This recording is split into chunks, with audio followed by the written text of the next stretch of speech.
Hi there, my name is David Petrie and I blog at teflgeek.net. I also work at International House Coimbra, which is where the original 75-minute version of this seminar, using poems in the EFL Classroom, was first given. This adapted video version is hopefully about 15 minutes long, and it's probably best viewed in full screen because there's text involved, and if you need to read the text it'll be easier to do that. Okay, so to begin with, let's look at two quotations. The first is from the Alan Malley and Sandra Moulding book Poem into Poem, and the second is by David Carradine. The first quotation for me encapsulates everything that we need to know about using poetry in the classroom.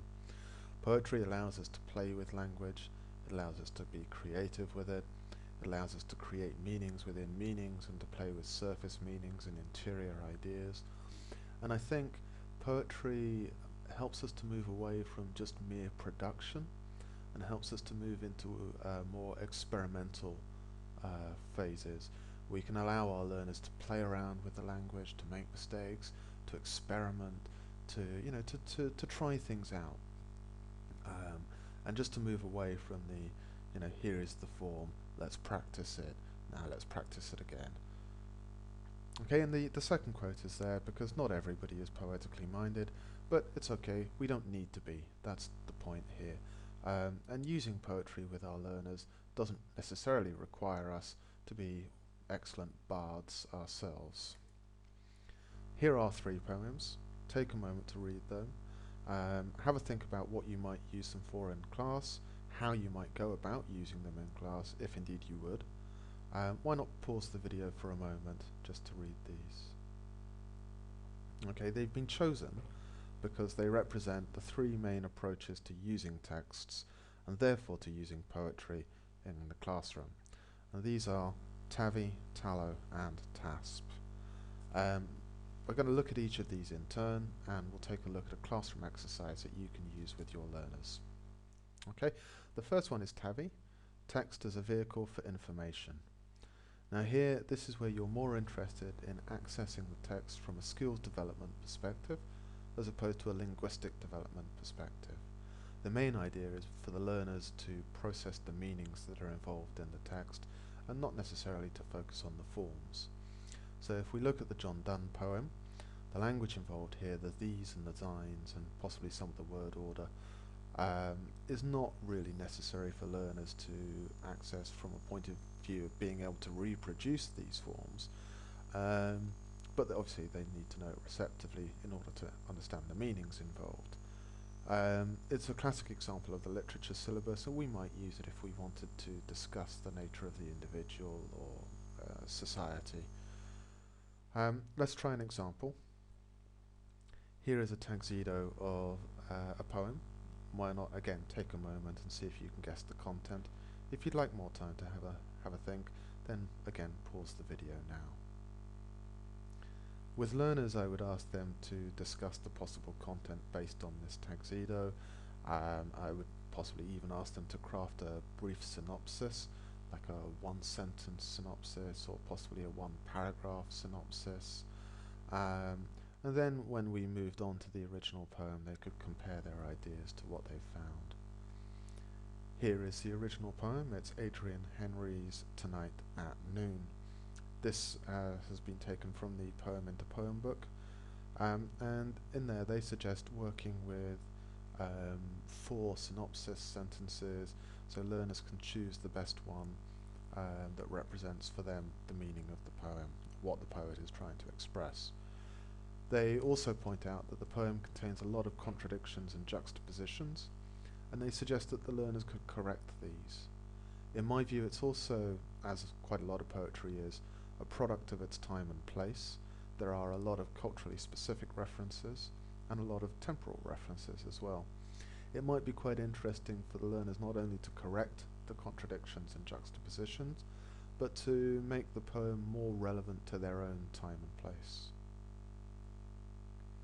Moving on, let's look at TALO now. Okay, TALO is text as a linguistic object, and in some respects it's the exact opposite of TAVI.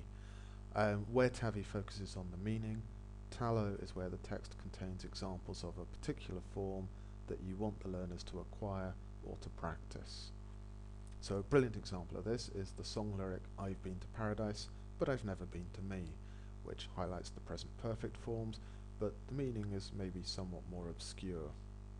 Anecdotal texts are another good example of this. We can look at our stereotypical past continuous phrase which sets the scene, and our past simple phrase which brings us directly to the action. So for example, I was living in Paris when it happened. This poem, which you saw earlier, is a model text taken from the book Teaching Grammar Creatively, and it's used to encourage learners' descriptive abilities and also therefore their coping strategies, but also to reinforce the pattern it plus sense verb plus like plus noun phrase. Now let's try another similar activity. At the top of the screen there you can see 5 vocabulary categories. Take a moment to think of as many words as you can that can go into each category. Again, if you want to do this, you might want to pause the video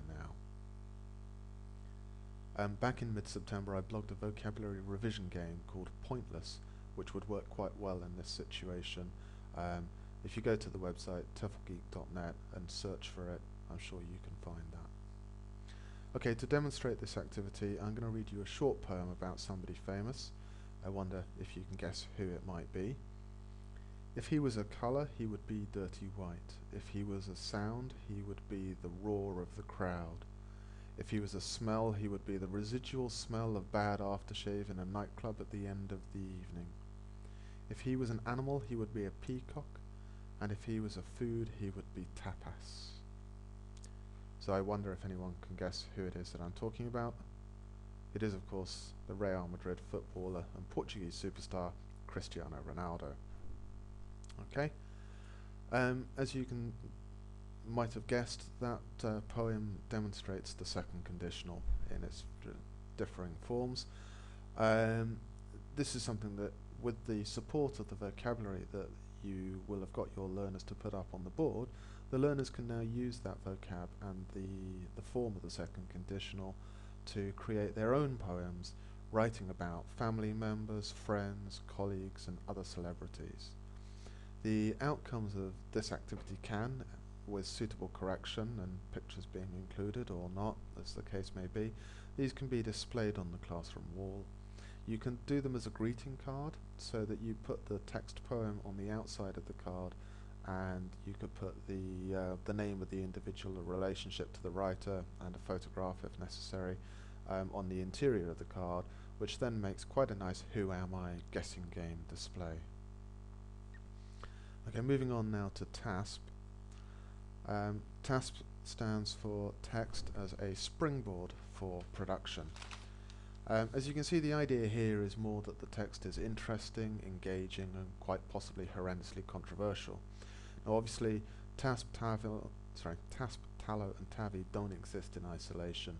In order to access a text for production purposes, the learners will need to understand the meanings that are involved first. So you have a kind of a TAVI-TASP crossover, and also again, if you want to use the linguistic as a linguistic object, you could do that as well. You don't need to just do it for TASP. This is a limerick that I wrote to stimulate debate amongst my class. To clarify, I live and work in Portugal. I'm not particularly fond of cod, but I think the beer in Portugal is actually quite nice. I used this with my class the other day, and it turned out to be less controversial than I had thought. They looked at it and just went, yep, that's fair enough, and we moved on. Another poem that you could use then is Kit Wright's poem, The Magic Box. This could be a great stimulus for pyramid debate, where the learners think of 6 things that they want to put in their magic box, then with their partners they negotiate a common 5 items they want to put in, and then in 2 groups again they come up with their 5 or 6 items before arriving at a whole class consensus for the class magic box. That said, it's quite a personal activity. If they're following the model of the poem, these are all associations and ideas that are quite personal to the poet. and therefore you might not want to open that up to a debate. But what you could then do is the learners could discuss their ideas together before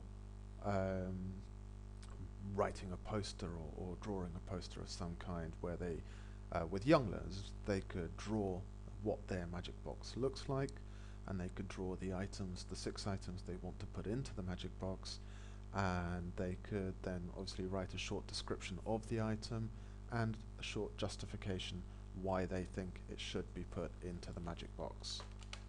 I think from the amount of resources I found on the internet when I was doing the research for this session, I think that the magic box is used in the UK primary curriculum. There is a very, very wide range of resources and materials out there for exploiting this particular poem. So if you just go to Google and search for the term Kit Wright, the magic box, lesson plan, I'm sure you'll get back a lot of stuff that you can use with your classes as well. Okay, that's more or less it. Let's just take a quick look here. The Lindsay Clanfield's article on the British Council Teaching English website goes into much more depth on TAVI, TALO and TASP than I've managed to do here. Definitely worth reading. The Alan Malley and Sandra Moulding book, Poem into Poem, is somewhat dated now, I think, but it's a great source of inspiration for exploiting poetry.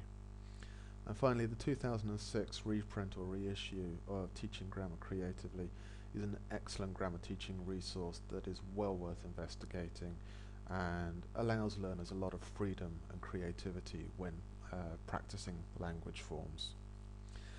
All of the other links that I encountered while doing the thinking for this session and the research for this session are included on the website teflgeek.net just below this video, so have a look. There's quite a lot of stuff there, and I hope it's all quite useful for you. Okay, that's it from me. Thank you very much for your time. Hope you've enjoyed it, and see you soon.